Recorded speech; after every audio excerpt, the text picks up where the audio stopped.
Hi, boys and girls. It's Mrs. Mellon. How are you? I am going to talk to you today about a scavenger hunt that we are going to do. Remember we used to do scavenger hunts in the classroom when we used to go and look around the room and you had your clipboard and paper and we looked around for letters, numbers, different objects. Today we're going to do a scavenger hunt with books. Okay, so today's is a scavenger hunt, a book scavenger hunt. So you may need more than one book, you may need a few, or you might be lucky and you can find what you need in one book. I will post these directions, but I wanted to tell you about them first. So you can get a few books and look through them and see if you can find an animal in a book, any kind of animal that you can find in a book. And then if you can look through a book and find the word spring, S-P-R-I-N-G, spring, because it is spring right now. If you find it, that's good. If you don't, sometimes you don't always find everything on a scavenger hunt. The next thing you need is for someone helping someone in a book. So, for instance, you might find a lady carrying a bag for somebody else, or a little girl picking something up for somebody that dropped something. Whatever it is, somebody helping somebody. Now let me tell you, the characters, they can be people, or in children's books, sometimes they are animals. So if you find animals helping animals as characters, that's fine too. Then in a book, I want you to find a picture of a sun. You know, like the sun in the sky. That might be pretty easy. Lots of pictures have pictures of sun.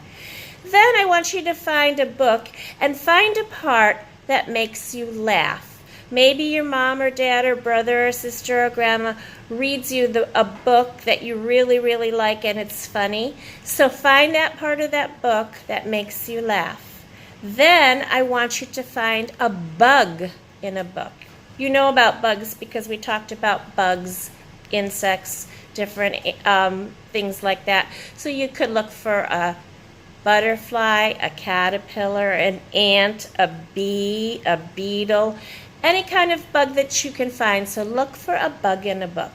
Then in a book, look for someone who is sleeping. Like I said before, it might be a person or it could be an animal. It's still a character in the story.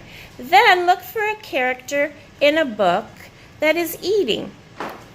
Whatever they're eating, just look for them and see what they're eating in the book. Find a pet in a book. Remember, a pet is like a dog, a cat, a gerbil, a hamster, a goldfish, a bird, something that you keep in your house as your pet. Then look in a book and see if you can find a cat. Then look in a book and see if you can find a superhero. You all know what superheroes are.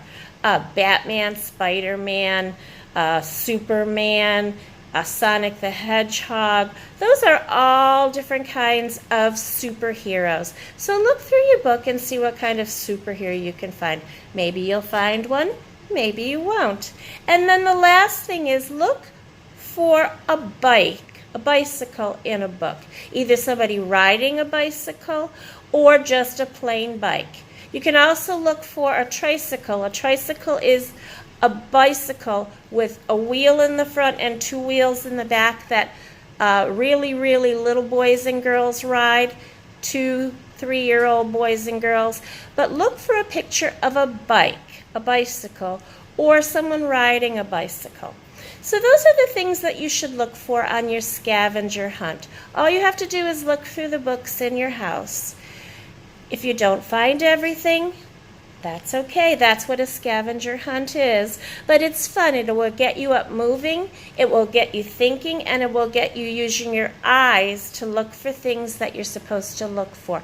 So if you want to get out your magnifying glasses or your I Spy goggles, put them on and have fun looking through your books for everything on the scavenger hunt. Bye, boys and girls.